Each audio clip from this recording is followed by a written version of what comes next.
Who knows what Jay-Z, J.K. Rowling, Bill Gates and Oprah Winfrey all have in common? Okay, I will tell you then. They have all overcome failure in one shape or form to go on to gain success in their respective careers. Welcome to My Perfect Failure. Join us as we delve into the world of our perfect failures. We will interview, explore, and discuss how our perfect failures can lead us to success. Join us and tune in. Welcome everybody to another episode of My Perfect Failure. Today I'm super excited because I have another amazing guest for you. So this guest I was very fortunate to meet last year, at the end of last year at a financial conference. She is the captain of industry in the financial sector. She now will lead the technology function for a large insurance company, and she is going to give us some real insight into what it is to be an authentic leader in 2024 and what the journey is like. So a very, very, very warm welcome to My Perfect Failure, Cheryl Hinton. How are you? I'm really good, thank you. Thank you ever so much for having me. I'm super excited. Before we hit the record button, we spoke a little bit about authentic leadership and what that means. And I've been researching it because sometimes you can have these buzzwords and you kind of hear the buzzwords, but actually, what does it mean? What does it mean to embody being an authentic leader? And through my job and over the years, I've got to go to lots and lots of different conferences all over the place, and you meet amazing people. But when we spoke about the title and kind of had a lovely discussion the end of last year, but I thought authentic leadership, and that's when I met you, it was like that's what I've got, authenticity. So it's lovely that this is a discussion, and I think it's an area that I'm keen to know more about personally. But also I think it's important that everybody, because we all can lead regardless of what role we have within a business. We've all got that expertise and that ability to find that authenticity within us. But I think it's kind of difficult sometimes, A, to find that, B, to have the confidence to be our authentic self. Because sometimes we feel that we've got to play a role, particularly someone like you've got a very senior role.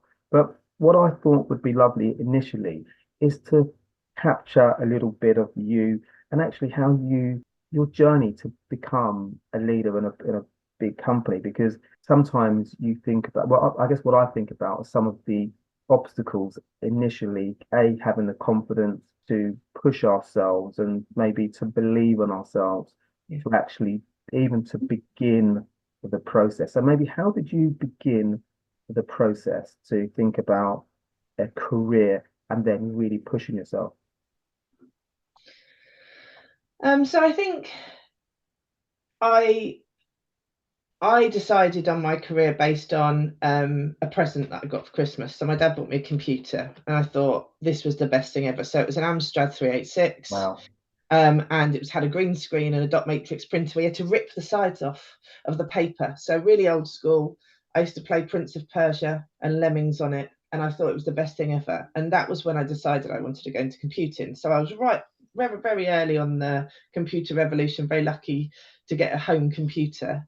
And it kind of changed my course. So I decided instead of going and being something else, I was going to go and do computer science at university. Even though I was told that was for boys and that girls shouldn't go because I'd be much better suited to business studies. So I went off to university after I did my A-levels, and I joined a course of 600 men and there were only 14 women. So straight off, I realised, there's going to be a big difference in the amount of women to men. And ironically, before that, I went to an all-girls school. So it was like from one to the other. Yeah, one extreme to the next. So, but, you know, it was fantastic in that you just carried on, didn't you? You made friends, you got to know people. We did the course. It was incredible to learn. And I stayed with that, did that, and went on to a graduate scheme where, ironically, when I went for the recruitment day, I was 1 woman in 10 men. So I think, you know, very early on, it was that I would have to be a bit different to stand out. Mm. So I had to really work on my confidence, but also to have my own personality. And I think that that's where my authenticity comes from, in that I could be the quiet girl with all of those men in a room, Mm. or I could be the one that is very honest, Mm. says it as it is, brings herself and her personality and her fun to work, and be a bit more memorable. Yeah. That's where it all comes from. Yeah. What's interesting about that, I love the story and your journey. So kudos to your dad for Yeah. getting you that home PC. So it was obviously a master stroke by him. But what's very interesting, or I guess a thought that comes to mind. So when you decided that you wanted to pursue a career down this line, look at the computer studies and so forth and so forth, and you decided that you were going to be your authentic self, that's interesting to me because I think for some of us, we might, I guess, mirror the behavior of the group that we're going into, but you had the awareness to think, actually, that isn't me. I'm going to pursue this. Have you ever thought about that what enabled you to be your authentic self and not mirror in order to be, because I guess sometimes when we mirror, it's easy to be accepted. That I think that happens a lot when we go into join any. It doesn't have to be work. It can be a club. It can be anything. Yeah. Something we can mirror. I don't know if it was a conscious thought, if I'm really honest. Yeah. I think it was just that, I remember going for the recruitment day, and this was a conscious decision on the day, and I looked round, and you look for someone that looks like you, don't you? Yeah. So you're like, where is someone else that I could go and talk to potentially easily? And there wasn't anyone. So I was a bit like, right, you're going to have to pull up your big girl pants, and you're going to have to get on with it today. And I think that's where it came from. It wasn't a conscious decision. It was more, you're going to have to back yourself. If you want to get this job, Yeah. you're going to have to show them something different than what all these other people are going to show them. Yeah. Yeah. Yeah. I like that analogy. Sometimes when we don't have, I guess, the obvious ladder to pull us up, we can pull on our own resources and do what comes organically and what comes naturally. And yeah, so that's definitely a wonderful lesson. So as you continued your journey, Yeah. I guess you would have done school, college, university, the various courses and so forth. Then you get into the workplace. At that point, I guess I'm thinking, what is your approach to obstacles? Because we all have obstacles, and they can be small, they can be big, but particularly as you're scaling, Yeah. How did you engage those? What was your process to kind of engage, navigate, move on? So I think that it's one of those things that when you move from being somebody that operates in a team to being a leader of a team, nobody really gives you a book and says, right, congratulations, you've passed this test. You're now going to become a leader of a team. Here's your book. Off you go. Thanks very much. And you sit there afterwards and you think, oh my goodness, what am I going to do now? And then you have to realize you have to do everything like you did it before, but you have to help other people. And I think you have to remind yourself that you're surrounded by people who can help you and support you, and there are other leaders you can talk to. Otherwise, I think it becomes a really isolating place. I think you could sit there and think, I've got to figure all of this out on my own. There is no one that's ever been here like I have today. Yeah. Which isn't true. Most people will help other people, and most people will be there to support other people. And I think that I learned quite early on to ask for help. Not be frightened of saying, I'm not really sure what I'm doing here. I need some help. I could really do with a hand. What would you do? So love that. Figure out who can help you, but also say to your team, I'd like some feedback. What am I doing well? What don't you like? What can we work on together? So I think it's about having a bit of awareness about everyone around you. Yeah, I love that because sometimes with leaders, and it'd be interesting to see if you engage this or you've seen this. I'm sure you're aware of it. But sometimes leaders think they have to do everything. They have to make every decision. Yeah. They have to be quite dogmatic in making sure that their vantage point is the only vantage point, Yeah. and it's almost we get to the end goal by everybody jumping on to my ideas, regardless of whether they've been stress tested, and you've Yeah. got to your point whether you've got the feedback. I think that's so. I've always been aware of the power of the team and diversity of thinking.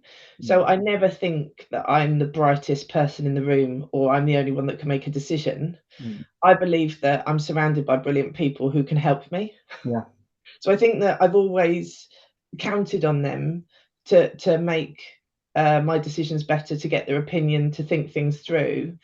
Um, and that's always helped because I've never felt then that I'm alone or that I have to have the weight of those decisions. At the end of the day, those decisions are mine, right? If I make them, I back myself, and I'll stick, I'll take ownership of those. But that doesn't mean that I have to come to that conclusion all by myself.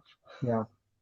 And also, I think to your point as well, when you're able to get feedback and enlist the the ideas and the thoughts of your team, it just enables you as a leader, I would imagine, to make better decisions with confidence because you've been able to capture everybody's thoughts and ideas who you value. And I think also the diversity of thinking. I Mm. think it's always been really important to me to have lots of different people in my team that don't necessarily think like me. Yeah, So, you'll have the person that thinks off the wall and they'll say something and you'll think, do you know what, you're right. I haven't thought that thing through and I haven't thought about it from that perspective. So your decision making and your thought processes are only going to be stronger. yeah, yeah. And I also think, just from my own experience, I think that when I'm with other people and we're talking and we're capturing thoughts, when you're getting feedback and you're talking and I guess most important, you're listening, Yeah, sometimes it just it triggers things. It stirs really impactful thoughts that really I wouldn't have been able to potentially source myself if I just try and do it like that. absolutely. I think most of us think out loud better. Yeah. And I think that we get excited. So, if you get into a room and you're having a think through of how you're going to solve a problem, Mm. everyone actually gets quite excited for Yeah. that event. So we're coming together, we're working on a joint purpose, we're going to fix it together. You get that excitement, enthusiasm, all your mind starts getting active, and you get better thoughts than you would have done in a different environment. Yeah. No, totally. Absolutely. I'm just thinking about emerging leaders, so particularly people that are at the beginning of their journey. And sometimes we've talked about it a little bit, but I guess what I'm keen to do is to be helpful for people that are on the journey, that are very excited, but potentially very nervous at the same time. And they're thinking, well, I've just been promoted and a lot's expected of me. And I just really want to deliver. I really want to be the best version of me, but also I want to give everybody that's within my team the best opportunity to be the best versions of themselves.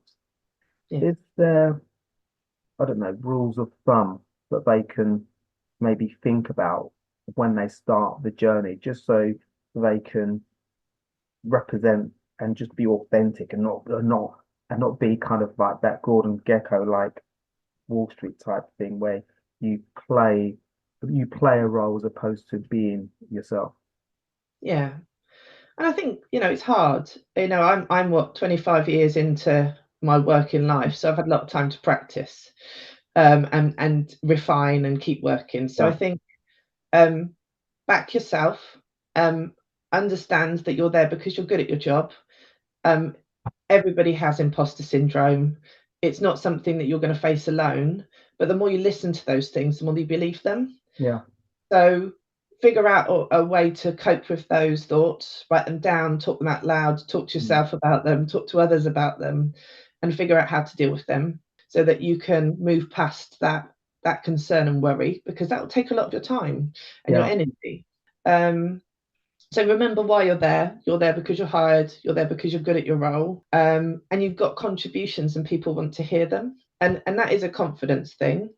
So with all things, start slow, start gently, be kind to yourself, try it out, try different things out. You know, if you're extroverted, it might be easier. If you're an introvert, it may be harder. I'm naturally an introvert, so I want to listen and hear a lot of things before I'll have an opinion, because I won't want to come out and say something and be wrong. So it's okay to be a bit quieter, to have a little think, to reflect, to come back later. You know, a lot of people I find in meetings, they all want to have their say. Yeah. And it becomes a competitive competition to say something. You know, it's easy to be drawn into that, but if that's not your personality type, don't do it if it makes you feel uncomfortable. You've got to learn your style. And practice and have little goes at it, I think, is really important until you find what really suits you. Yeah, I love that point around, like you mentioned, you're an introvert, so you know how you operate and how to work. And I definitely get that point where sometimes you can be in meetings and I've sometimes can be in meetings, it's difficult to get a word in edgeways because everybody wants to say something and have a vantage point. I don't know what your thoughts are around that, in that sometimes if we don't have anything to say, just because we don't, because there's nothing that we feel on this particular subject where we can add value. I guess I want to be devil's advocate for people listening. And can that detract from their value in a perceived way for the business? Do they need to balance that out? I don't know what the answer is for that, or even indeed if it's the right question.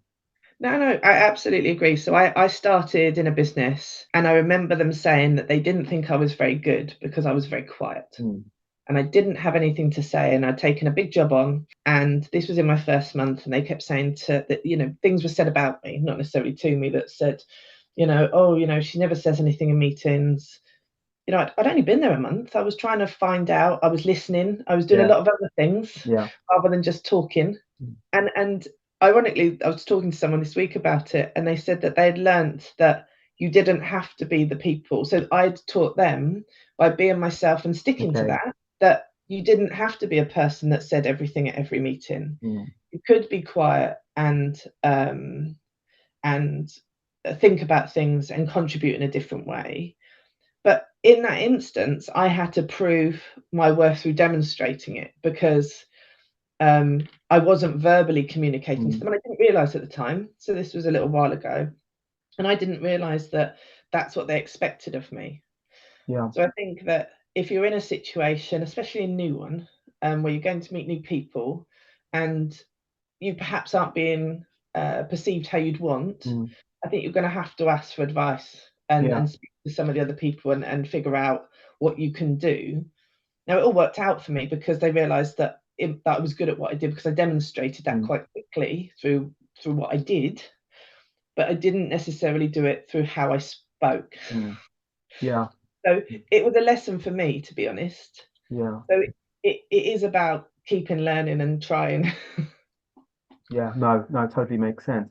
Is there, in essence, on a broader, I guess, spectrum of reading the room? So not just reading the room when we're in a meeting, but if we're joining a new company, just be curious, get the feel of the business, get the feel of the departments, get the feel of how I can be my authentic self, and but not being visible, if that makes sense. It's kind of just understanding the fabric of business, and to your point, maybe asking questions, find a couple of people that you can speak to, that you feel actually I definitely can get a deeper understanding just by finding one or two people to connect with.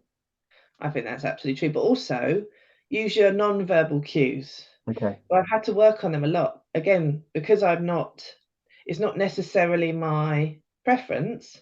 I'll just sit there looking deadpan.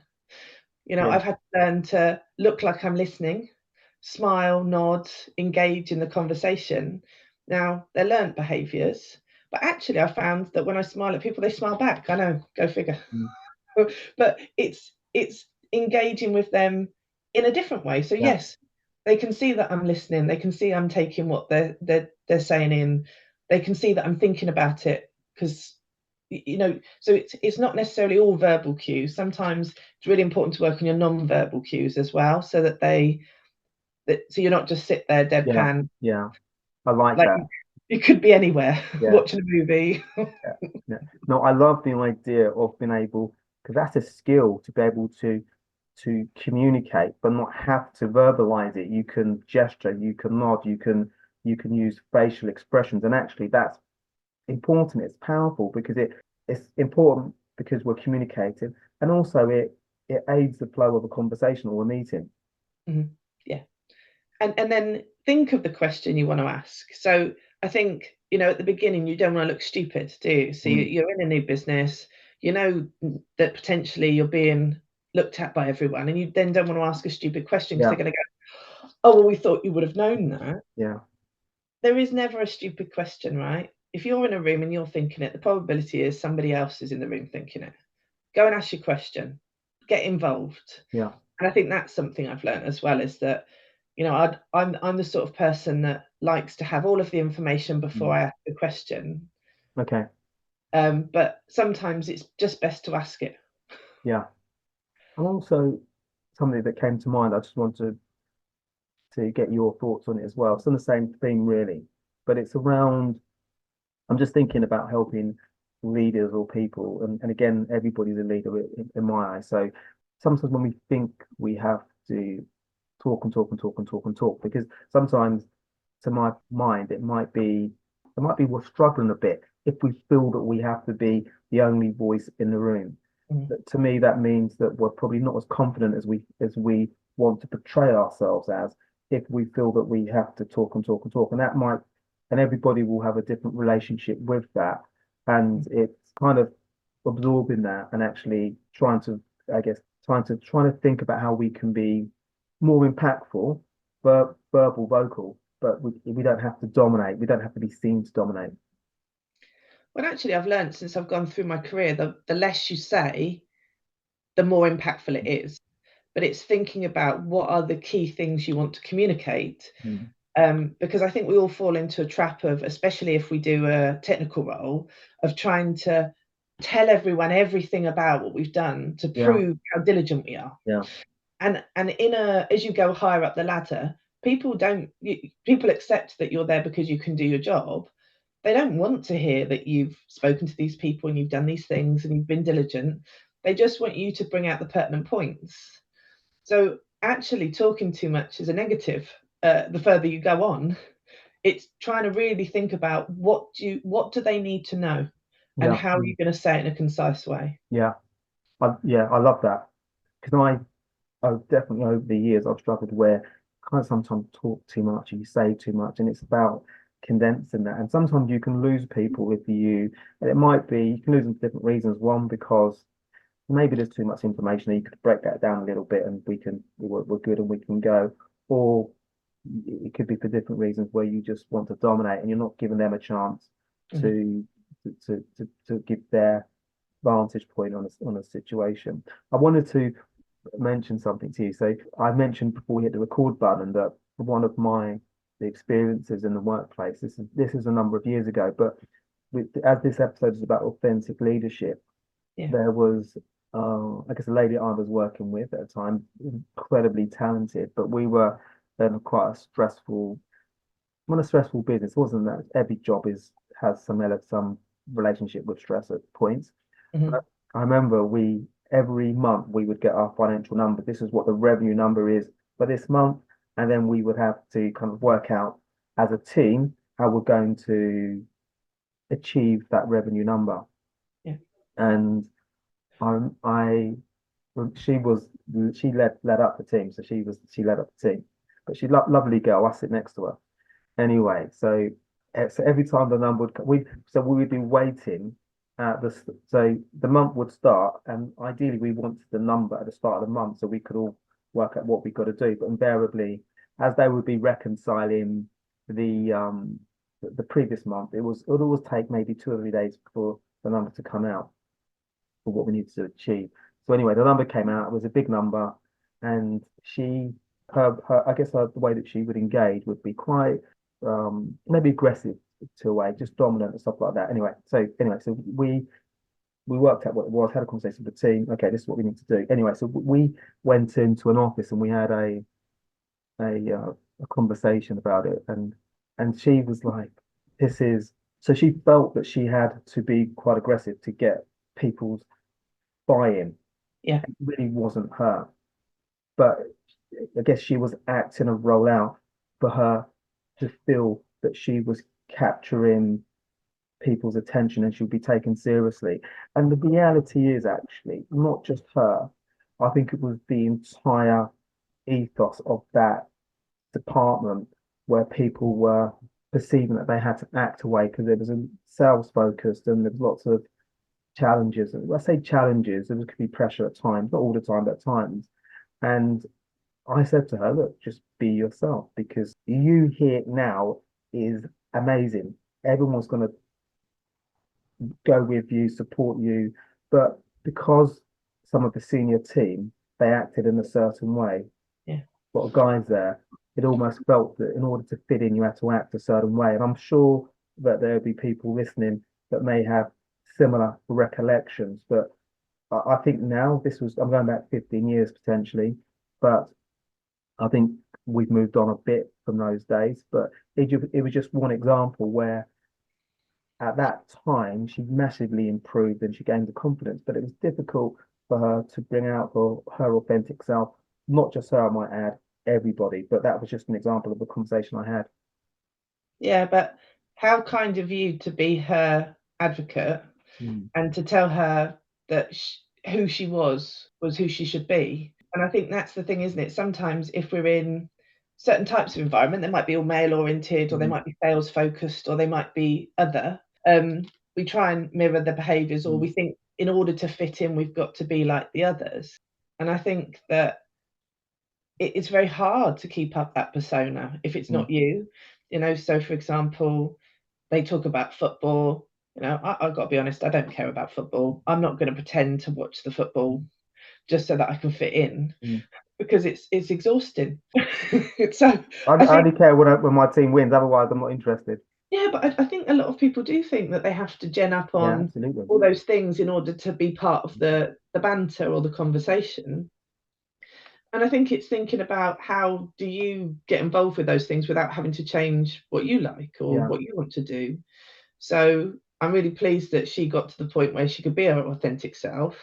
And actually, probably because you're rooting for her, actually you'll work harder rather than it being this combative, difficult working environment where you feel like everyone's let down if they don't reach it. So I think it's thinking about how you work with other people. I work with a distribution director and he's hugely collaborative, and therefore people want to work for him and do the best for him. Yeah, absolutely. I think that's such an important point because I think when we are able to be authentic, and I think that, when we are able to be authentic, we just go with you because that's what we see. But when we're playing a character, and it's not, and in her case, she wasn't playing the character because she wanted to necessarily dupe anybody. It was because she felt that that was how she had to play the game to be taken seriously. So it was like for her on a daily basis, it would have been exhausting to come in from whatever time we started to leaving. And when she gets home, she's got to de-stress because you're playing this character. And we talk about health, we talk about well-being, and clearly when we're not able to be our authentic self, how long can we go on and just even from a healthy perspective? The same for being happy or sad. So I think that I learned, so I always thought a manager had to be a deadpan. Didn't show emotion. But I've learned that actually, if you're happy, the team can see you're happy and they'll enjoy that. And they'll, so if we've done a great job and you're really excited about that, share that excitement because there's nothing like feeling like that. Yeah. If you're unhappy, share that too. Because I think sometimes we feel like we can't say, look, this isn't what I was looking for. there were some elements that were brilliant, and this is them, but this is how I need this to be done for the rest of it. I think we tend to pussyfoot around that a little bit and not get to the point, but we all learn from our experiences. So by not sharing what could be improved, we're not helping the person either. Yeah, absolutely. And just from your, I guess from your recollections and your journey, how important is reflection, that ability to kind of reflect on, I guess your own, I guess your own role and just on situations? Is that something that comes into play, or is that maybe just an organic thing that kicks in when it needs to kick in? I'm a massive reflector. So but I do signpost that as well now. So I think that that's the other thing. We talked about earlier about not saying something and having visual cues, but in a meeting, sometimes I'll say to them, look, I haven't had enough time to digest this. I'm going to need to come back to you. Okay. So I call it digestion time or reflecting. Yeah. It's that I need a bit of time to think it over. And sometimes, that I'll make decisions there and then if they need to be made, if it's urgent or something. But if it's something that we need to think about, but I'll signpost that. Yeah. And I think that's important as a leader. So, if I reflect on something, I think I haven't been my best self, I will go and apologise. Yeah. And I'll talk to the person about what I did and what I think I did wrong, or how I could improve, and we'll have a conversation. Now, a lot of the time, that's in my head because I overthink it. So I'll go to them and say, look, how I was at that meeting yesterday, I don't think I was my best self. I didn't let you finish what you had to say. Apologise. And they'll go, what, when? Yeah. Yeah. But then I learn that perhaps I worry too much about things. Yeah. And that we have got a stronger relationship. So I think sometimes having those conversations is really important. Yeah.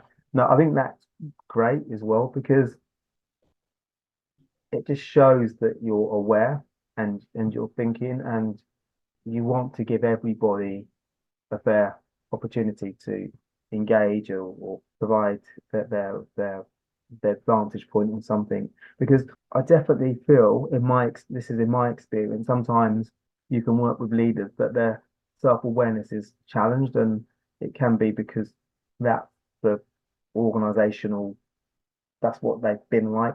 So I think good leaders in my mind do have strong self-awareness. They are able to think, reflect, as opposed to just lead with just that vantage point where you don't really take you don't really take too much on board about what other people say. And I think that, again, I almost feel that that is, to me, it's almost a lack of confidence as well, if you don't have the ability to listen and to take other people's vantage points on board. Because I think sometimes people some leaders, not all, want everything to be about them, and that, I think that comes from a place of insecurity. Yeah, I think you're right. And actually, as a leader, the greatest role you have is developing your people. So I think that is the joy from my role, is finding people within your organization who are incredible, that need help in their confidence, or they need to develop certain skills, and you can work with them to get them to where they need to be. And I still think that a lot of my team are better than I am. Yeah. And that is a great thing to have. I don't feel threatened by that.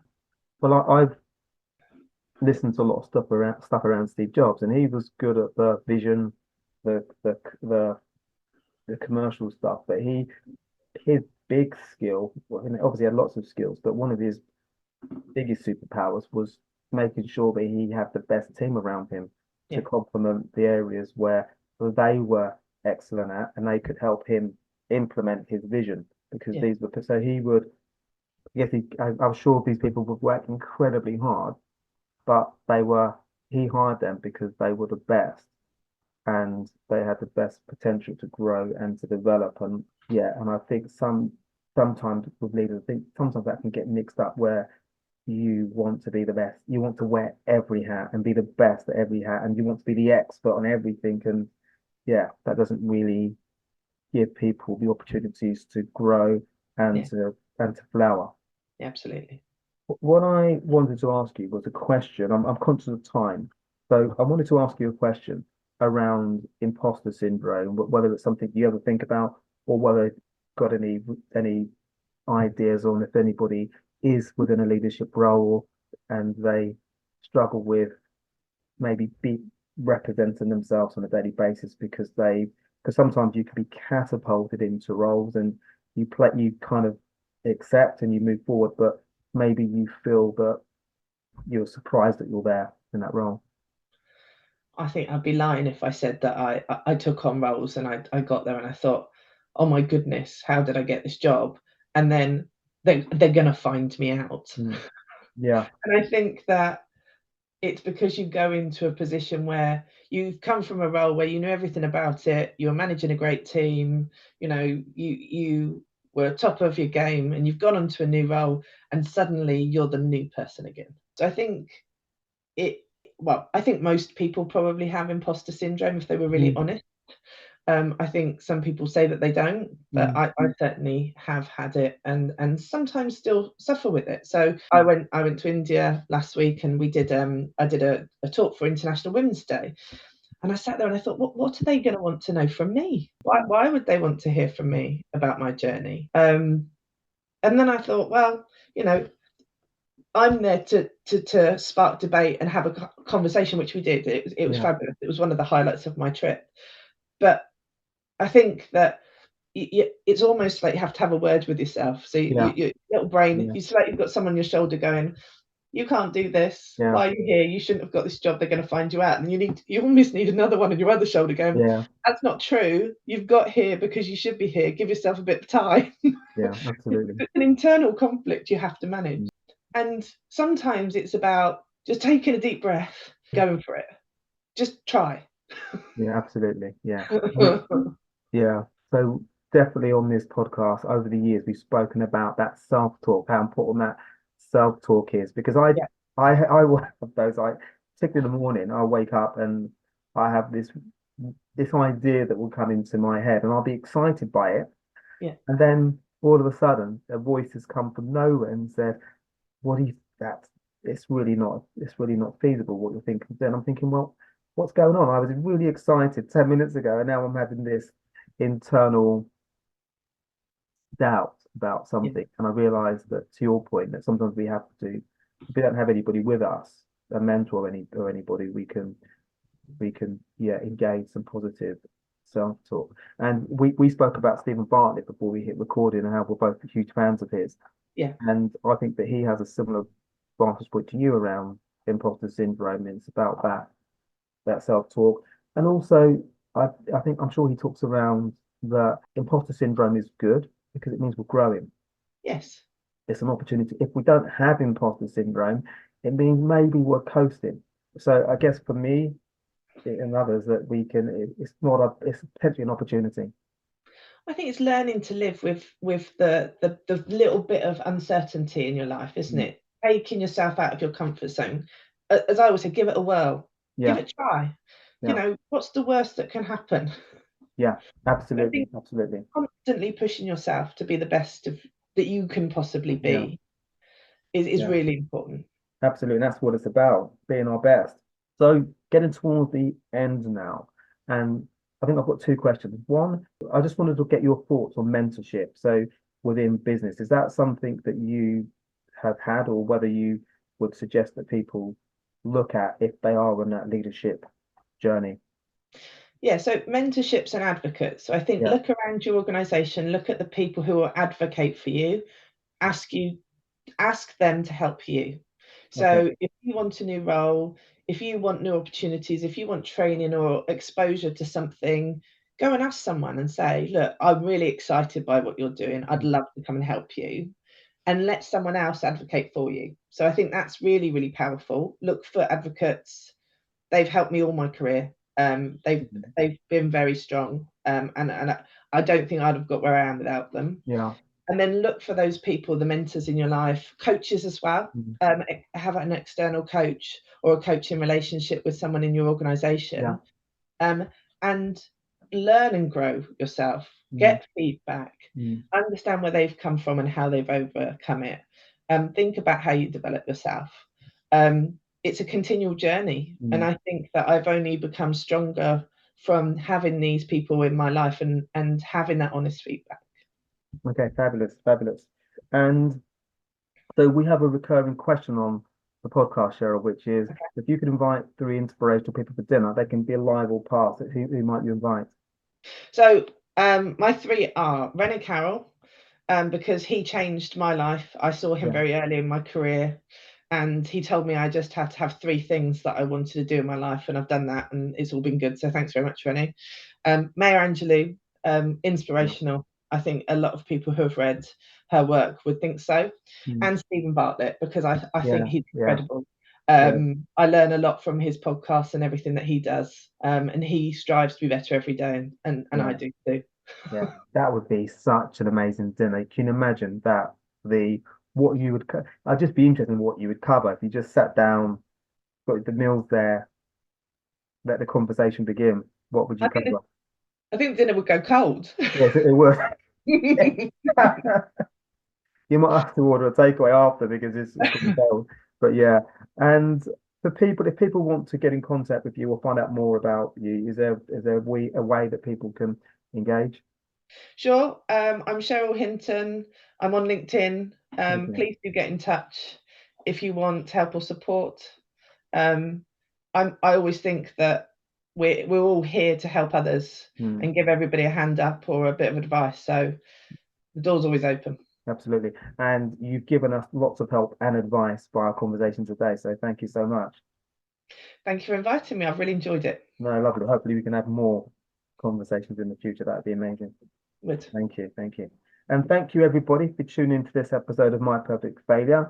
If you listen on or watching on YouTube, please do subscribe. It really does help us grow the channel. And your feedback is most welcome. So keen to hear about things you like and equally things you don't like. So you can find me at paul@myperfectfailure.com, or you can find me via the website contact page.